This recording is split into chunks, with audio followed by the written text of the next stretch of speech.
Boa noite a todos. Meu nome é Marcel Brasil de Souza Moura.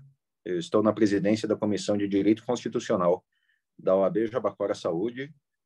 E hoje nós temos a palestra do professor Osmar Barreto. O nome dessa palestra é Direito Processual Constitucional, Disciplina Jurídica Autônoma. O professor Osmar Barreto, ele é advogado, relator do Tribunal de Ética e Disciplina da OAB-SP e também relator da CAASP. Sem maiores delongas, eu já quero passar a palavra para ele, não sem antes dizer que quem tiver interesse na emissão de certificados... Boa noite, Rony, tudo bom? Muito obrigado pela sua presença. Quem tiver interesse na emissão de certificados, ao final da palestra eu vou indicar um e-mail com os dados necessários que nós precisamos para a emissão. Então, sem maiores delongas, eu quero passar a palavra para o meu amigo Osmar. Osmar, muito obrigado pela sua presença aqui. A palavra é sua. Boa noite a todos e todas. Dr. Marcel, eu que agradeço imensamente o convite da OAB Subseção Jabaquara Saúde, em especial da Comissão de Direito Constitucional, também da Comissão de Cultura e Eventos. O Dr. Marcel ele é presidente da Comissão de Direito Constitucional, então agradeço realmente imensamente pela oportunidade de falar aqui um pouquinho com vocês, de apresentar esse trabalho, que na verdade é um artigo que inclusive eu fiz em coautoria com o professor Rony, que está aqui presente me prestigiando, também muito obrigado, professor Rony. Nós já submetemos esse artigo, que fala sobre o direito processual constitucional, realmente traz essa provocação, apontando, perguntando se ele é uma disciplina jurídica autônoma ou não. Nós submetemos no começo desse ano e ainda estamos aguardando a publicação, a resposta para ver se vai ser publicado ou não esse artigo. De qualquer forma, esse estudo foi para o doutorado, eu faço doutorado na FADISP, o mote lá é função social do direito, então nós estudamos muito o direito constitucional também, o primeiro crédito do doutorado foi atinente ao direito constitucional, à função social, principalmente do direito. Foi ministrado pelo professor Renato Erani, que é um dos expoentes, quando se fala de direito constitucional. Então, realmente é um prazer estar aqui. Além de doutorando, como vocês já perceberam, eu também sou professor de direito em algumas instituições. Sou relator do TED, sou relator da CAASP, como o doutor Marcel já apontou, e sou advogado militante, atuante, principalmente na seara de direito do trabalho, direito civil, que são permeadas pelo direito constitucional, obviamente. O direito constitucional está no patamar mais elevado, ele ocupa o ápice da pirâmide de Kelsen. Então, nesse tocante, é muito importante o estudo do direito constitucional mesmo para aqueles profissionais que não se dedicam efetivamente, exclusivamente ao direito constitucional. Já militei nessa área, já utilizei alguns remédios constitucionais, inclusive utilizo bastante o mandado de segurança na seara trabalhista. Vamos versar também um pouquinho sobre esses remédios constitucionais, mas o intuito mesmo, o foco dessa apresentação é versar sobre essa autonomia ou não do direito processual constitucional em face do direito constitucional. Dessa forma, vou disponibilizar para vocês uma apresentação de slides para que vocês possam acompanhar da melhor maneira.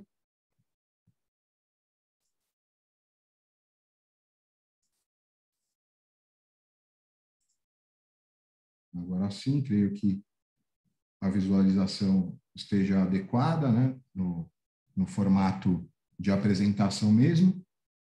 Então, o tópico, o título é Direito Processual Constitucional, Disciplina Jurídica Autônoma. Então, é uma provocação, eu acho interessante fazer artigos com base nessas provocações, nesses questionamentos, é porque existe realmente uma discussão muito efervescente sobre a autonomia ou não, como eu disse, do direito processual constitucional em face do direito constitucional. Dessa forma, vamos abordar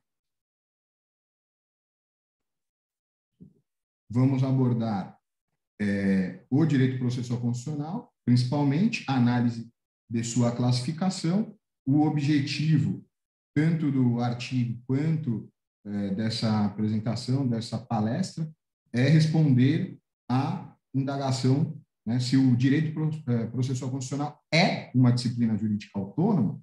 Então, esse é o mote, né, e aí, para responder esse questionamento, eu vou utilizar os seguintes tópicos: a historicidade do direito processual constitucional, porque eu acho muito importante apontar como surgiu esse direito processual constitucional e o estado em que ele se encontra atualmente. Depois, vamos analisar o conceito, a denominação aí do direito processual constitucional. Existe também uma divergência, alguns autores entendem que ele deveria se chamar direito constitucional processual, outros se pautam mesmo pela denominação direito processual constitucional. Não tem também esse embate, né, com relação à sua denominação. Vamos falar da tutela constitucional do processo, que é um ponto muito importante, atrelado também às garantias ao processo legal. Nesse tópico, vamos versar sobre os princípios, né, que regem esse direito processual constitucional. Não é possível falar sobre direito processual constitucional sem abarcar as categorias jurídicas fundamentais. Então, aqui vamos falar sobre o controle de constitucionalidade, vamos falar sobre os remédios constitucionais, de forma bem sucinta, né, porque o objetivo da palestra não é esse, mas, como eu disse, eu entendo que é importante. Depois vamos chegar no cerne da questão, que é realmente o tópico da autonomia disciplinar do direito processual constitucional. Então, se essa disciplina jurídica realmente tem essa autonomia ou não, isso eu vou apontar na conclusão. Dessa forma, vamos iniciar, como eu disse, pela historicidade, pela parte histórica do direito processual constitucional. Opa, acabei passando. Por quê? Porque a proteção a uma ordem suprema vem antes mesmo do constitucionalismo, né, e não é originada de supetão, e sim consequência de um amadurecimento através da história, não apenas americana, mas a universal, como ensina o Capelletti. Então, nesse tocante, o direito processual constitucional ele vem se desenvolvendo paulatinamente ao decorrer dos anos, ao decorrer dos séculos, melhor dizendo. Por isso, vamos começar a análise da historicidade desse instituto, dessa disciplina, pela Grécia Antiga, né, pelos primórdios mesmo, e lá já existia uma diferenciação, né, entre nomos, que era a lei em sentido estrito, e a psifisma, que era o decreto. Então, né, já separando um pouco aí, já denotando o embrião da separação entre o direito processual e o direito material, né, propriamente dito. Andando um pouquinho mais para frente nessa linha do tempo, vamos chegar na Idade Média. Então, como aponta o professor André Ramos Tavares e o professor Renato Eurani, num artigo que eles fizeram, eles apontam que havia a separação entre as normas de âmbito jus naturale, que eram normas inderrogáveis de natureza superior, e as normas de cunho jus positum, que não podiam entrar em confronto com essas normas de âmbito jus naturale, né, já denotando esse desenvolvimento, a separação desses institutos. O que realmente chama muita atenção nesse período da Idade Média é a promulgação, né, foi a promulgação da Magna Carta Libertatum, que foi confeccionada, foi elaborada pelo rei João Sem Terra, na Inglaterra, né? Foi promulgada em 1215 e nela já existia a previsão do habeas corpus. Então, eu entendo que essa Magna Carta, na Idade Média, por conter essa previsão do habeas corpus,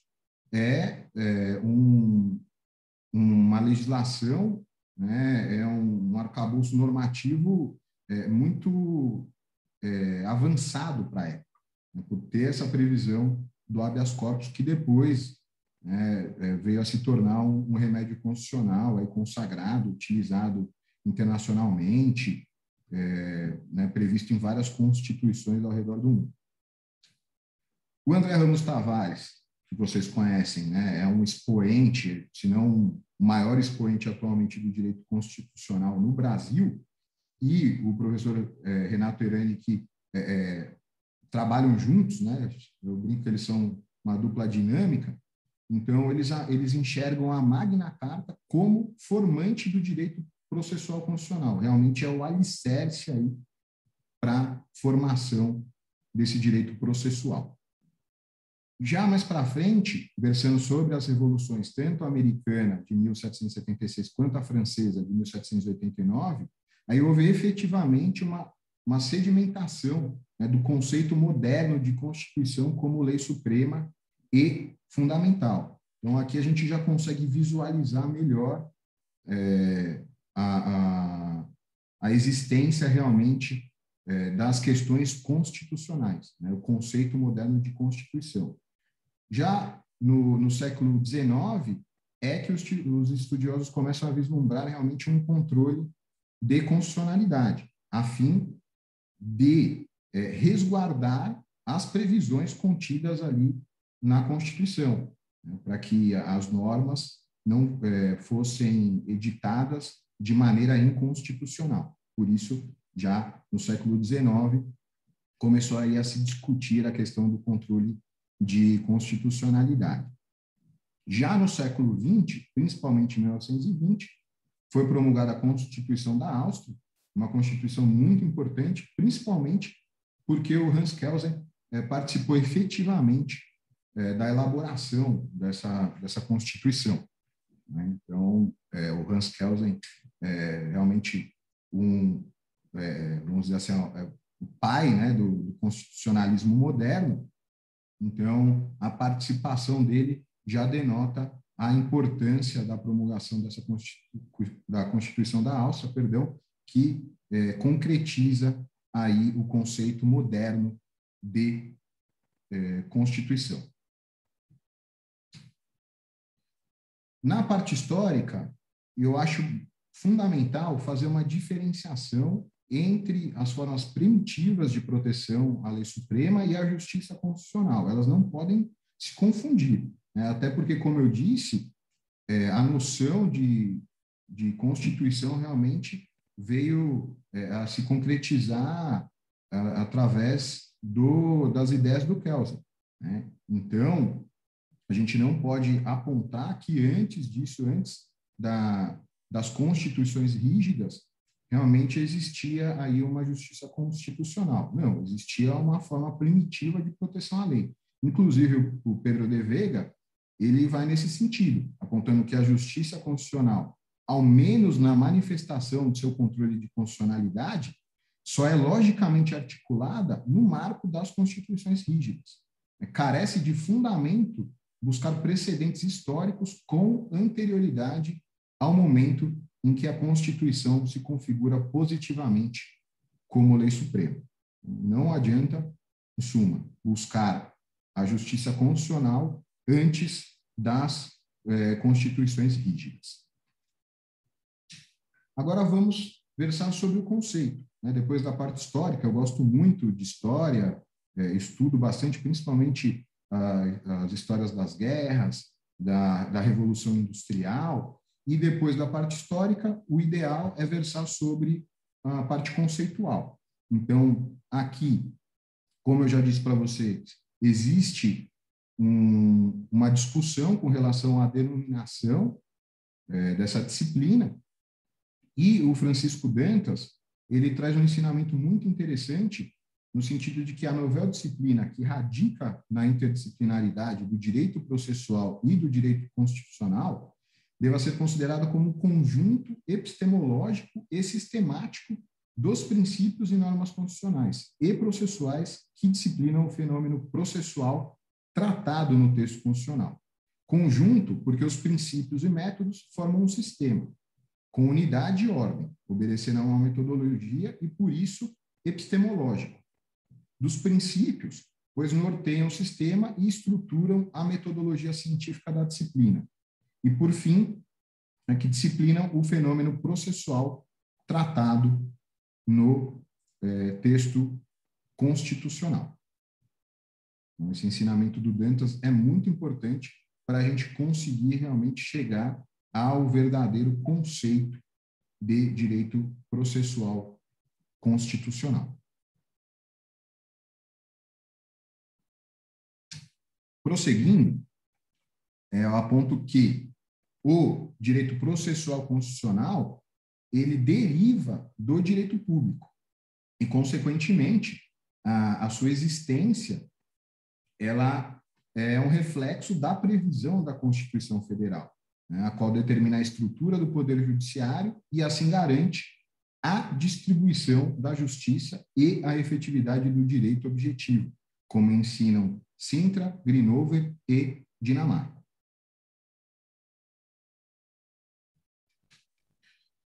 Como eu havia adiantado, existe uma controvérsia acerca da denominação da aplicação do processo no âmbito constitucional. Então, uma corrente doutrinária entende que a nomenclatura correta é direito constitucional processual.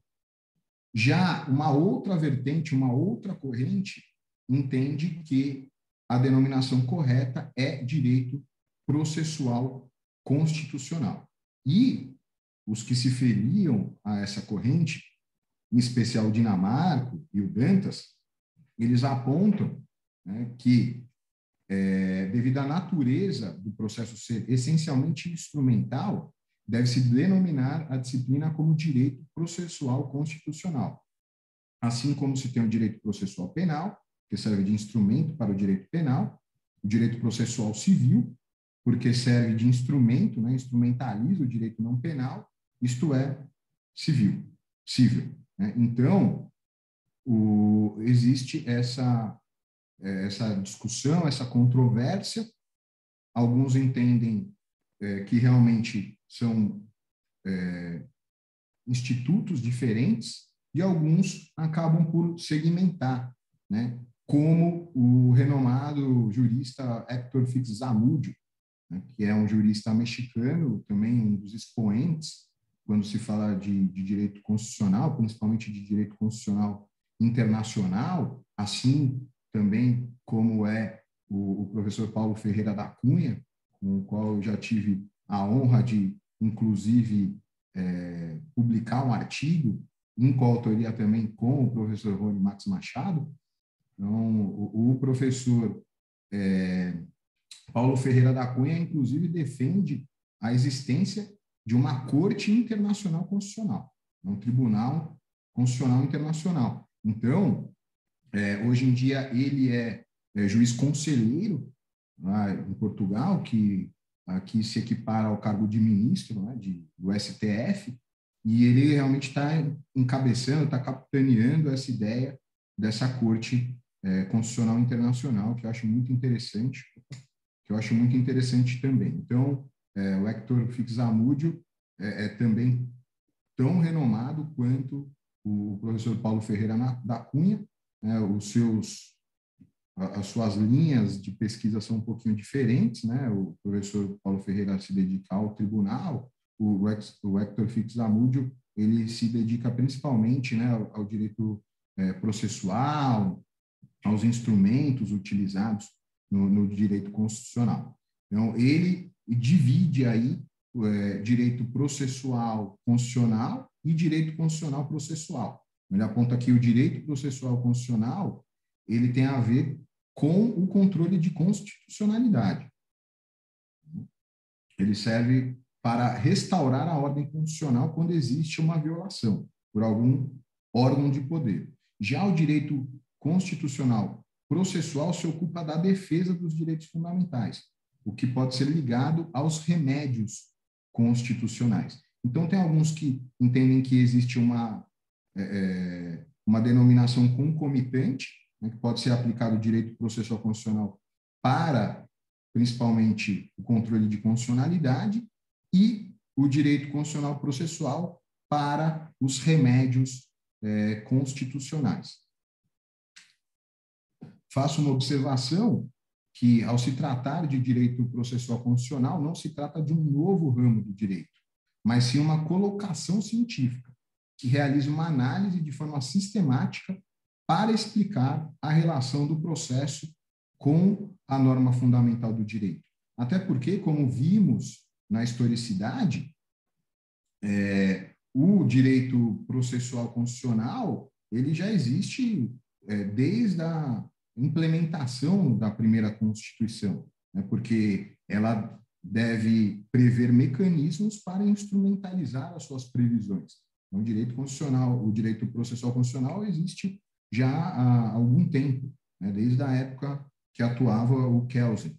Então, a gente não pode apontar que é um novo ramo do direito, mas o intuito aqui é apontar que provavelmente, né, vamos ver na conclusão, eu não vou colocar o carro na frente dos bois, mas provavelmente se ela é ou não uma disciplina autônoma.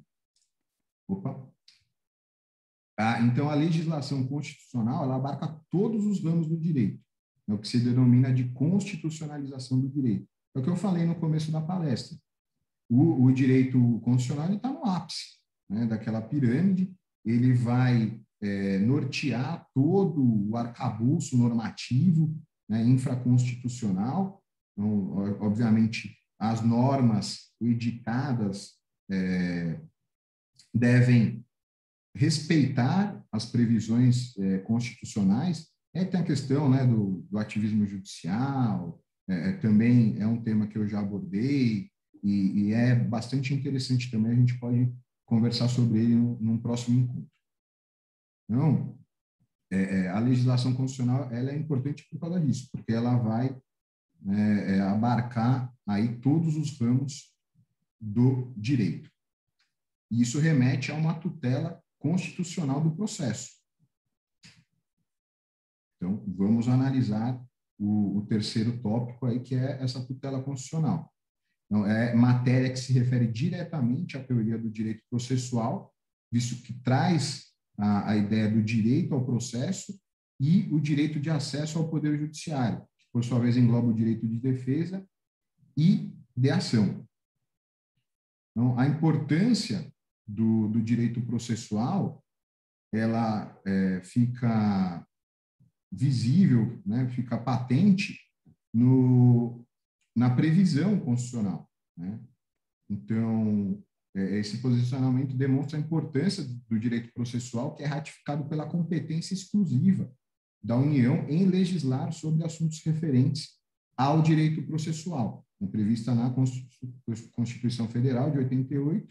Então, o artigo 22 aponta que compete privativamente à União legislar sobre, inciso 1, direito civil, comercial, penal, processual, eleitoral, agrário, marítimo, aeronáutico, espacial e do trabalho.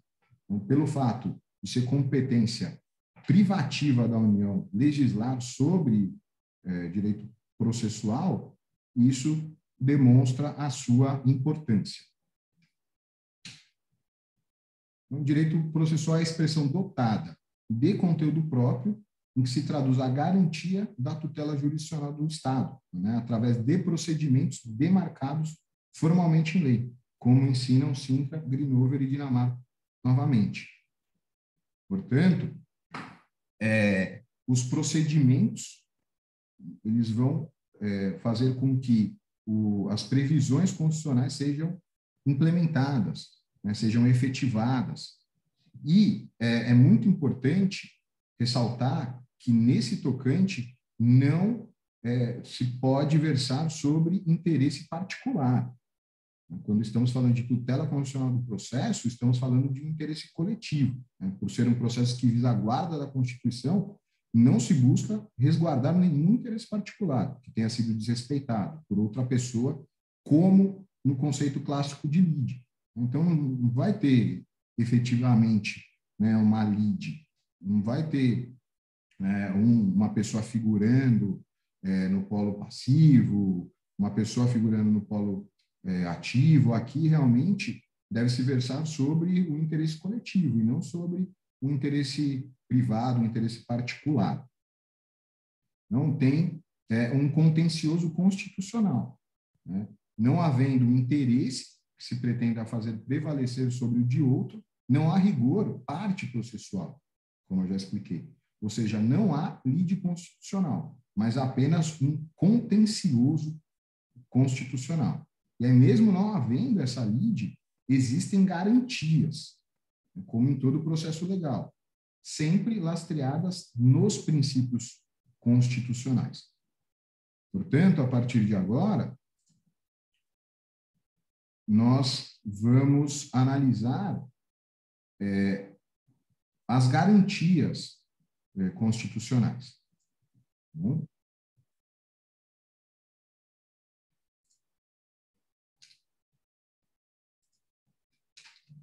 garantias ao devido processo legal.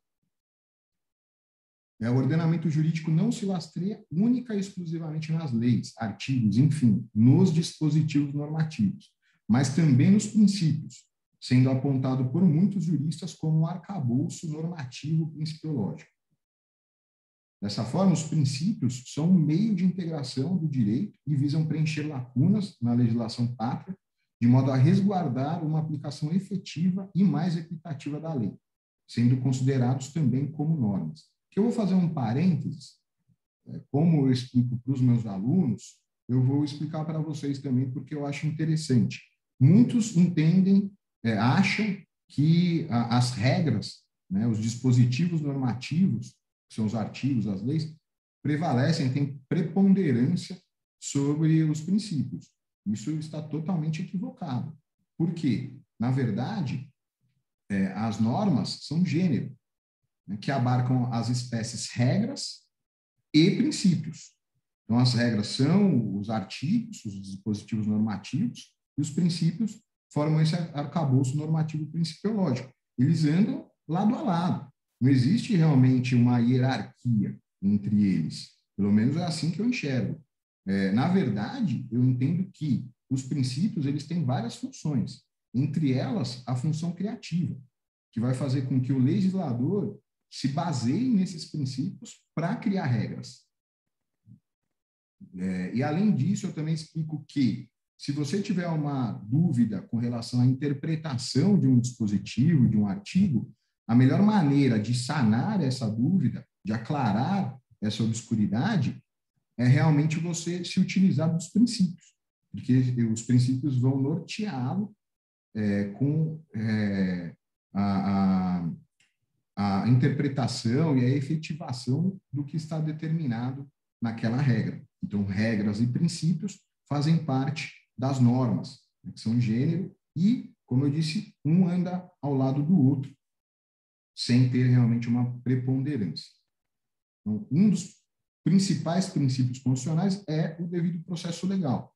Então, ele traz uma série de garantias, né, para que os procedimentos sejam colocados em prática, sejam respeitados, e daí do devido processo legal vai derivar o contraditório, vai derivar a ampla defesa também. Então, o devido processo legal, ele determina que todas as fases processuais determinadas em lei devem ser seguidas para que não haja um vício processual, para que o processo não seja maculado.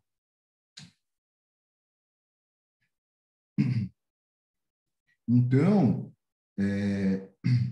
são garantias ao processo legal o conjunto de normas trazidas pela Carta Cidadã, que se referem tanto às regras quanto aos princípios. A Constituição Federal de 88 garante, aqui no Brasil, obviamente, que para que o indivíduo seja privado de liberdade é necessário que possua um processo que o exija, né? Previsto no artigo 5º, inciso 54, né? Ninguém será privado da liberdade ou dos seus bens sem o devido processo legal. Existem, além, né, dos princípios, outras garantias, como a questão da publicidade do processo, o sigilo das comunicações e de dados em geral, a motivação das decisões judiciais, a inviolabilidade de domicílios, entre outros, né, entre outras garantias. Dessa forma, não só os princípios são garantias também, as próprias regras também são garantias. Esses artigos, esses dispositivos trazem essas previsões da publicidade do processo, né, que é a regra que o processo seja público, o sigilo das comunicações, entre outras questões. Só que, como toda garantia, essas garantias elas são relativas, né? Não existe uma garantia absoluta, não existe um direito absoluto, nem o direito à vida é absoluto. Por quê? Existe a autotutela. Então, se a sua vida for ameaçada de forma injusta, você pode se valer da legítima defesa e até, dependendo da proporcionalidade dessa agressão injusta, ceifar a vida de outra pessoa. Então, nem o direito à vida é absoluto, quanto mais essas garantias, né, ao devido processo legal. Então, nenhuma garantia mencionada é absoluta, pois o processo pode ser sigiloso, caso a sua natureza assim exija, é possível a quebra de sigilo telefônico, desde que devidamente autorizado por um juiz. Em determinadas situações autorizadas por juiz, também é possível o ingresso num domicílio, né, como uma prisão em flagrante. Então, nenhum direito, nenhuma garantia é absoluta. Em determinados casos, ela pode ser, sim, relativizada. Então, as garantias do processo têm papel fundamental para a justiça, inclusive para a efetivação do direito processual constitucional, que se dá por meio de suas categorias jurídicas fundamentais. Portanto, a partir de agora, vamos para o nosso 5º tópico e vamos versar sobre as garantias jurídicas fundamentais. Vamos investigar, então, vamos estudar nesse tópico os procedimentos em espécie que compõem o processo constitucional. Vamos começar pelo controle de constitucionalidade, que é muito importante, é a principal categoria jurídica e fundamental. Depois vamos passar para os remédios constitucionais. Vamos analisar os principais procedimentos atinentes à consecução dos ditames constitucionais, principalmente a ação civil pública, a ação popular, o habeas corpus, habeas data, o mandado de segurança e o mandado de injunção. Mas, como eu já havia falado para vocês, vamos só pincelar, vamos só versar de passagem sobre essas categorias jurídicas fundamentais, porque esse não é o escopo, mas não dá para falar sobre processo constitucional sem abordar essas categorias jurídicas fundamentais.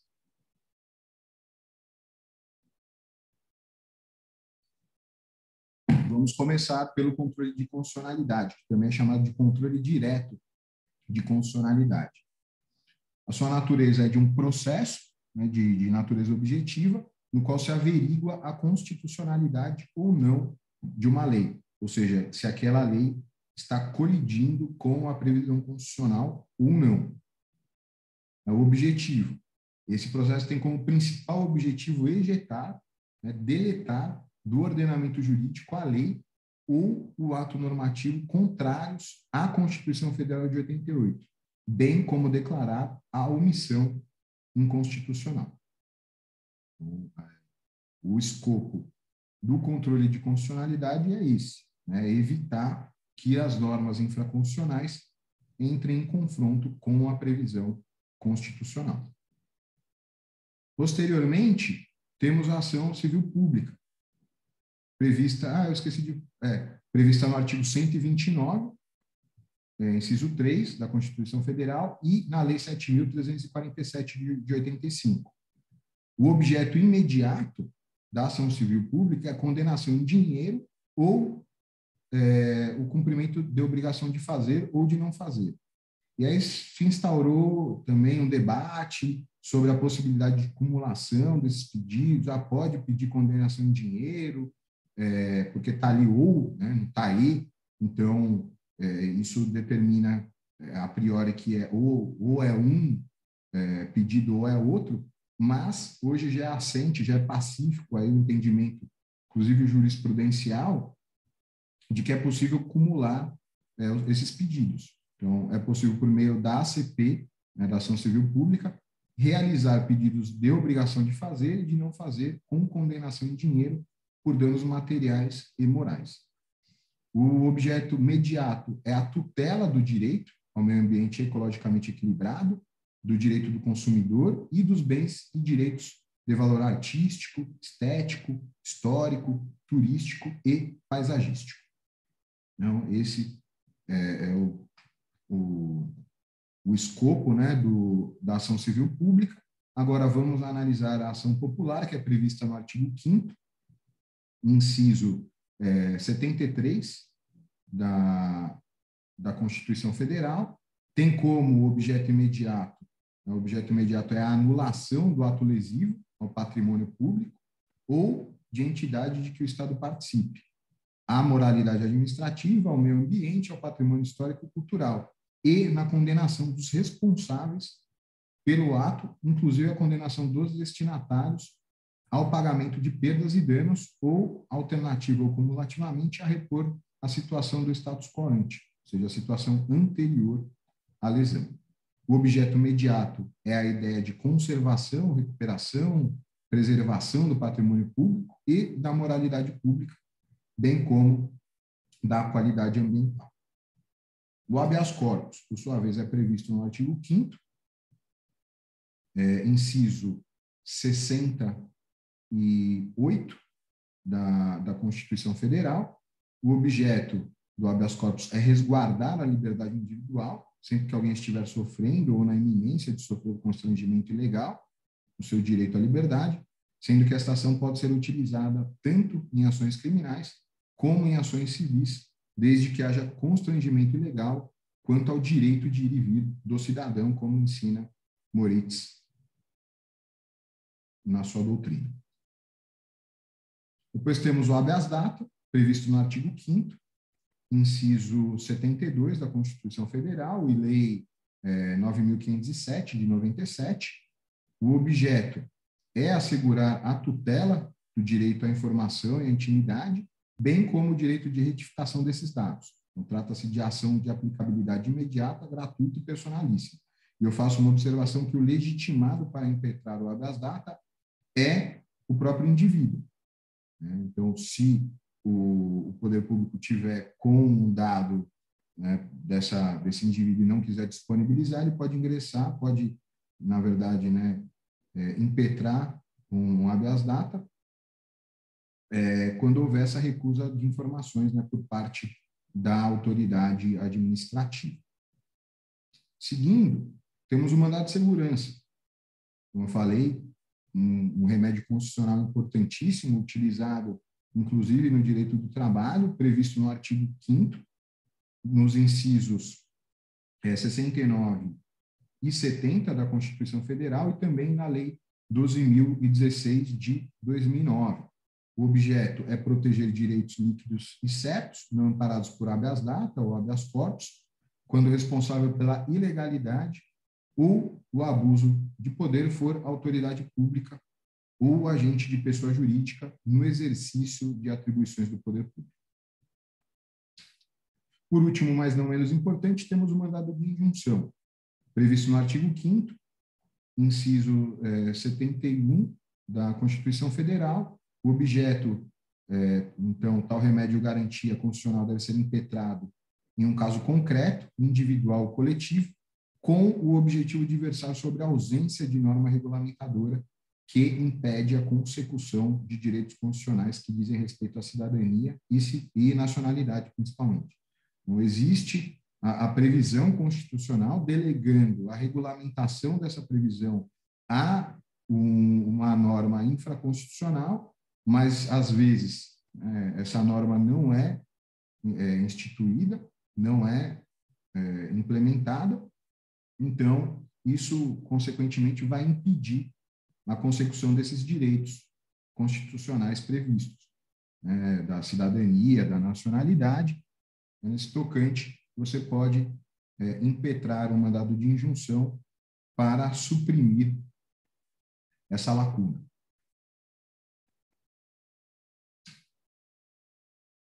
Agora, já que a gente analisou de forma bastante sucinta as categorias jurídicas fundamentais, vamos versar sobre o ponto principal da palestra, que é a autonomia disciplinar do direito processual constitucional.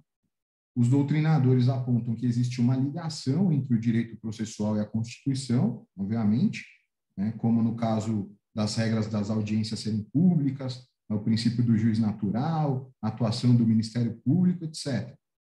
Então, tem uma ligação direta entre a parte processual e a parte material constitucional. Faço uma observação: se faz necessário analisar se o processo constitucional é independente ou não do direito constitucional, atualmente. E aí o Ivo Dantas, ele ensina que a disciplina tem de ser encarada a partir da interação dos 3 institutos básicos: jurisdição, ação e processo, para considerar-se que se trata de um processo que radica no texto constitucional e que, portanto, o estudo que se fizer das normas que a disciplinam, ainda que envolvendo 2 ramos autônomos do direito, o constitucional e o processual, está dirigido única e exclusivamente para o texto constitucional. Então, eles vão convergir, o direito processual, o direito constitucional vão convergir para a consecução do texto constitucional. Para versar sobre essa autonomia disciplinar do direito processual constitucional, os doutrinadores, eles apontam 2 objetos de análise. O primeiro objeto tem relação com a denominada jurisdição ou tribunal constitucional. A composição, mandato, formas de indicação de seus membros e com as ações que visam a integridade e defesa da própria Constituição, ou seja, aquelas que hoje formam o controle de constitucionalidade, tanto difuso. Isso é a visão do Dantas. Já o segundo objeto são as ações tipicamente constitucionais e que dizem respeito à jurisdição constitucional das liberdades, denominadas de ações ou remédios constitucionais, exatamente aqueles que visam tornar efetivos os direitos individuais e coletivos constitucionalmente assegurados, como, por exemplo, o habeas corpus, o mandado de segurança, aos lados dos quais, especialmente no caso brasileiro, acrescentam-se os institutos do habeas data, o mandado de injunção, ação civil pública, os quais deverão levar em consideração as diferentes denominações consagradas em vários sistemas jurídicos para ações com os mesmos objetivos, como ensina o Favela.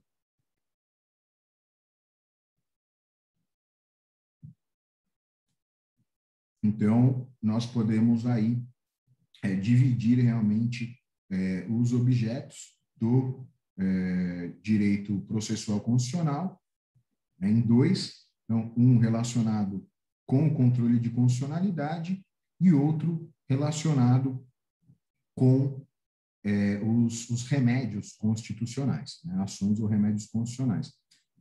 Alguns doutrinadores vão além, e eu comungo desse entendimento também, que não só esses instrumentos que foram analisados servem para efetivar o direito constitucional, mas também os regimes de exceção da Constituição Federal, no caso o estado de sítio, o estado de defesa, situados no título 5 da Constituição, que versa sobre a defesa do Estado e das instituições democráticas. O estado de defesa e o estado de sítio, eles estão previstos nos artigos 136 a 141 da Constituição de 88 e representam situações de restrição aos direitos fundamentais em nome da preservação do próprio Estado. Então, eu entendo que não somente o controle de constitucionalidade e os remédios constitucionais é que perfazem aí o arcabouço instrumental do direito constitucional, ou seja, que compõem o direito processual constitucional. Entendo que esses regimes de exceção também compõem o direito processual constitucional. Podem se colocar todos os mecanismos, então, citados como procedimentos que fazem parte do direito processual constitucional, pois todos têm como objetivo a defesa da Constituição, né, o que se aponta como objeto precípuo de aludida disciplina processual.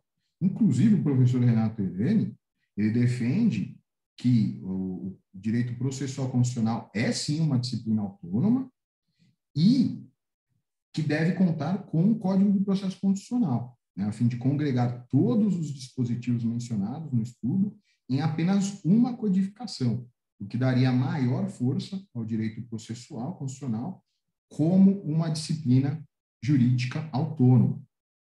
Então, ele defende essa ideia com bastante vigor.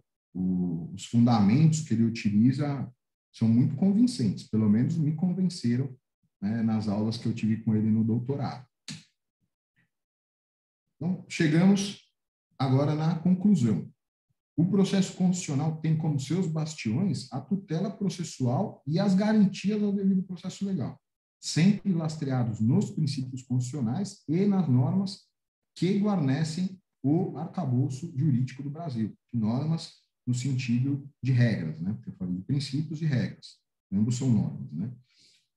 Ficou delineado, então, que o direito processual constitucional não é composto somente pelos instrumentos utilizados pelo Poder Judiciário, como as ações e os remédios constitucionais, mas também os usados pelos poderes legislativo e executivo, como, por exemplo, a utilização pelo executivo dos regimes de exceção, como o estado de sítio. Então, essa realmente é a inovação do trabalho, é uma ideia que veio também do professor Rony, muito interessante. A gente tem que dar crédito a quem de direito, né? Até por isso que fizemos o artigo juntos.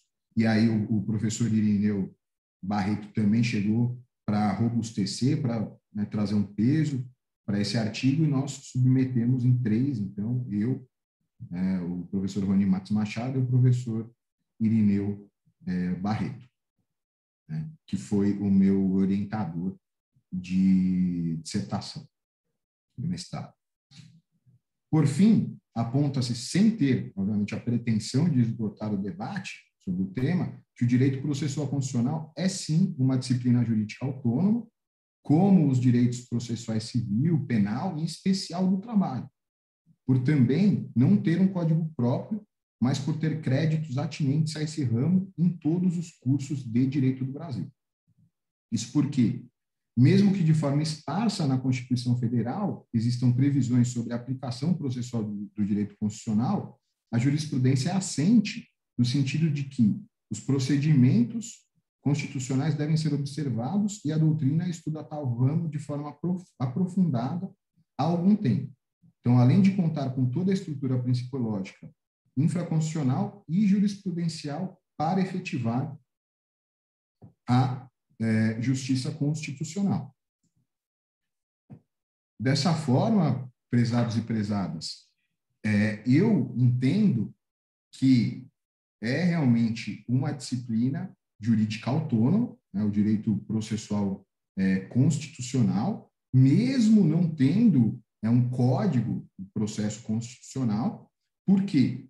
Porque existem princípios atinentes ao direito processual constitucional, existem regras atinentes ao direito processual constitucional, existe doutrina sobre o direito constitucional processual, também existe jurisprudência, né? Só o que não existe é ainda os créditos, né? Uma matéria realmente nas instituições de ensino, versando particularmente sobre o direito processual constitucional. O professor Renato Herrani, juntamente com o André Ramos Tavares, estão capitaneando um projeto de lei para a promulgação de um código de processo constitucional. E eu acho totalmente válido, porque aí vai se separar o direito material do direito processual constitucional, vai se robustecer realmente essa existência autônoma, né, do direito processual constitucional, e vai facilitar o seu estudo, a sua análise, né? E por isso, realmente, eu também me filio a esse entendimento de que a existência de um código de processo constitucional seria muito interessante e até fomentaria, provavelmente, a existência de uma disciplina, né, de um crédito, de uma matéria nas instituições de ensino, versando sobre o direito processual constitucional. Não que o fato de não ter um código de processo impossibilite, né, a existência de uma matéria, de um crédito específico de direito processual constitucional, até porque o direito processual do trabalho não tem um código específico, mas todas as instituições, se não todas, a grande maioria, tem a disciplina, né, a matéria de direito processual do trabalho ou processo do trabalho, enfim. Então, o fato de não ter o código, né, o Código de Processo Constitucional, não prejudica a existência de uma disciplina, né, de uma matéria versando sobre essa questão. Mas, como eu disse, eu acho que daria mais força, robusteceria a existência dessa disciplina nas instituições de ensino. Então, eu também defendo a necessidade de um código de processo do trabalho, né, como professor de direito do trabalho que sou também, porque a CLT ela tem mais de 900 artigos versando sobre os aspectos materiais e os aspectos processuais do direito do trabalho, de forma misturada, de forma confusa, de difícil estudo, análise. Então, a existência de um código específico de processo do trabalho também entendo que seria muito importante, porque facilitaria o estudo até para o exame de ordem, para concursos, né? E seria realmente bastante interessante. Até pensei em versar sobre isso na minha tese de doutorado, mas acabei indo para um outro lado, estou versando sobre o jus postulante, sobre uma maior limitação do jus postulante para o real acesso à justiça do trabalho. Eu só me esqueci de compartilhar com vocês a bibliografia. Então, vou compartilhar a bibliografia aí com vocês rapidinho. Opa! Vou saindo. Eu usei o Capelletti, o Sintra, o Dantas, o Favela, o Fitzamudi, o Kelsen, o Moritz, o Tavares, né, o Erani, a Chonardier. Então, esses, lógico que no artigo eu utilizei outros doutrinadores, né, o artigo tem 21 laudas, então aqui eu delimitei, fiz um recorte e me baseei principalmente nesses doutrinadores.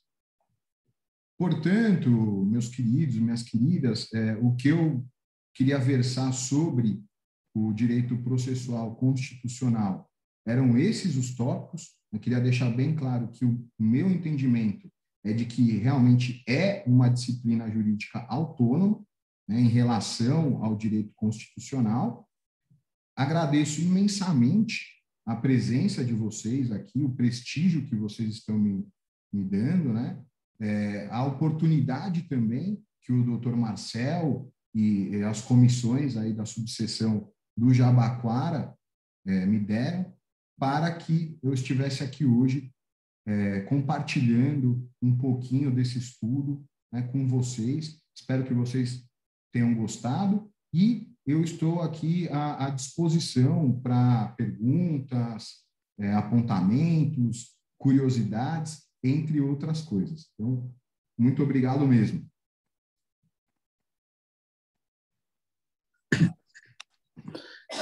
Não, professor Osmar, nós que agradecemos pela sua disponibilidade de vir aqui falar conosco. Todos sabemos, né, da sua rotina bastante corrida e ainda encontrou um tempo para vir aqui bater um papo com a gente. Foi fantástico. Só temos a agradecer. É só um minutinho que eu vou olhar aqui no chat para ver se tem alguma pergunta. Não, até o momento, não. Caso algum dos colegas que está presente tenha alguma pergunta, esse é o momento para direcionar para o Dr. Osmar. Estou aqui à disposição, sou todo ouvido, melhor, sou todo olhos, né? Porque vai ser escrito. Mas realmente, doutor Marcel, foi uma satisfação muito grande, né? Uma honra estar aqui no nosso órgão de classe, né? Na nossa OAB.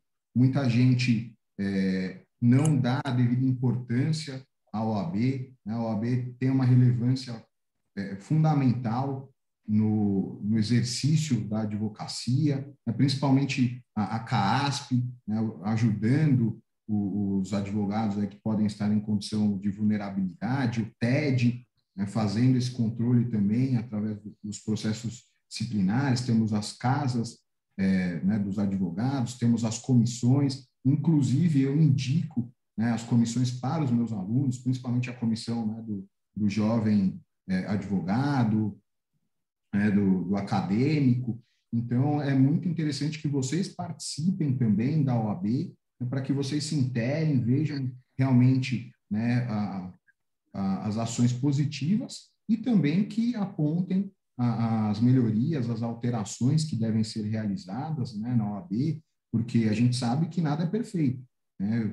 Tudo ali pode ser melhorado, algumas questões realmente precisam da participação dos advogados para que a OAB represente de forma mais efetiva ainda a nossa categoria. Então, realmente é um prazer enorme, estou sempre à disposição, doutor Marcel, e querendo, é só me convocar, você não me convida, você me convoca. Não, tá ótimo. Realmente, né, foi muito bem colocado isso, Osmar. Os advogados, eu diria que, infelizmente, de forma geral, menos os que atuam diretamente na OAB, tem uma tendência a desvalorizar a nossa instituição, entendem que é basicamente pagar a anuidade para você poder trabalhar, né? E, na verdade, não é isso. A OAB oferece muita coisa e, por exemplo, né, essas palestras que nós trabalhamos aqui para trazer, tudo voluntariamente, né? Tem pessoas que acham que, pelo fato de trabalharmos em comissões, nós recebemos alguma coisa e nós não recebemos nada, né? Nós damos o nosso tempo, né? Tanto como organizadores, como na sua situação agora como palestrante, doando tempo, no caso que é muito mais importante, inclusive, né? A sua atuação também no TED, na CAASP, são frentes que os advogados de forma geral não conhecem, né? Eu, desde 2019, atuo no 2018 ou 2019, que eu atuo no TED também, como assessor da presidência da quarta turma, e é uma atuação extremamente gratificante, né?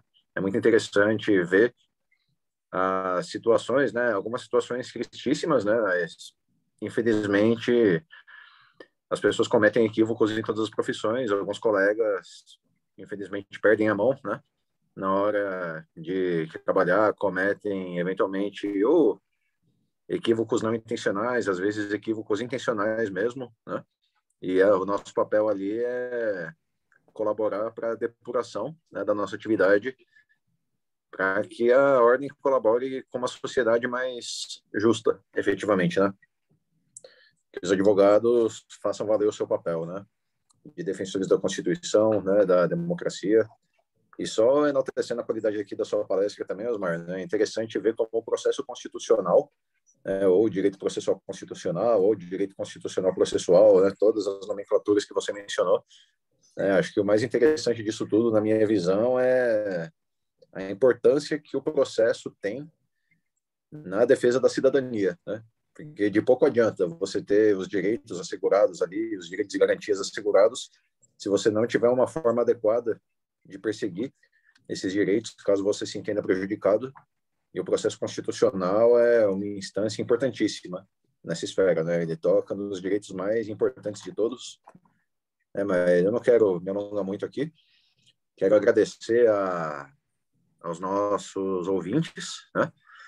E agradecer mais uma vez ao Osmar pela palestra e quero deixar para as suas palavras finais, Osmar. Realmente, muito obrigado, doutor Marcel. É importante o que você falou sobre o voluntariado, né? Lá no TED, na CAASP, fazemos trabalhos voluntários também, não recebemos nada por isso, muito pelo contrário, né? Dedicamos nosso tempo, nosso esforço, e aí eu vejo as duas faces da moeda, né? O lado de penalizar os advogados que realmente merecerem, né, sanções, e o lado de ajudar os advogados. Então, né, tem essas duas questões, é até difícil, às vezes, você conseguir equilibrar, né, esses dois pontos, mas eu já estou há 4 anos na CAASP, praticamente, estou há 3 anos no TED, eu sou da 5ª turma do TED, lá eu sou relator, e na CAASP eu sou da primeira Câmara de Benefícios Pecuniários, né, o doutor Rony também é relator lá comigo, o presidente é o Leandro Nava. Então, para mim, eu gosto muito de atuar no TED, mas a CAASP para mim é muito gratificante por poder realmente ajudar minimamente aí que seja esses profissionais que realmente se encontram em condição de vulnerabilidade, de carência, como eu disse. Então, é muito importante que, além da gente versar sobre o tópico da palestra, que é o direito processual constitucional, a gente também aborde essas questões, né, da OAB, porque, afinal, estamos aqui, né, na OAB, estamos na nossa casa, e é importante que a gente defenda essa bandeira, que a gente milite a favor da nossa categoria, da nossa classe, e que cada vez mais a gente possa se unir, né, para fazer uma sociedade mais justa, mais igualitária, né, perseguindo pelo menos o mínimo existencial aí para todos, que vivam com dignidade, né, que tenham uma maneira de viver, né, e não apenas de sobreviver. Então, estamos aqui, podem contar com a gente, com o Dr. Marcel, comigo, qualquer coisa, eu deixei ali os meus contatos também, podem entrar em contato comigo, estou sempre à disposição. E, novamente, foi um orgulho muito grande, uma honra imensurável estar aqui com vocês, com o Dr. Marcel, e espero encontrá-los em uma próxima oportunidade aí, se Deus quiser. Tá ótimo, Osmar. A honra, o prazer é todo nosso. E eu acabei de deixar o meu e-mail nos contatos, no chat. Para quem tiver interesse na emissão de certificado, basta encaminhar um e-mail para mim com o título da palestra, o nome completo e o número de documento de identidade. Se for advogado, o número da OAB. Se não for advogado, ou o número do CPF ou do RG. É suficiente para nós tramitarmos aqui internamente e vocês serão avisados por e-mail depois. O meu e-mail também está aí. Querendo, é só entrar em contato. Tá bom? Não, tá ótimo. Então, muito obrigado, Osmar. Muito obrigado a todos os nossos ouvintes. Uma boa noite a todos. Boa noite a todos e até uma próxima. Tchau, tchau.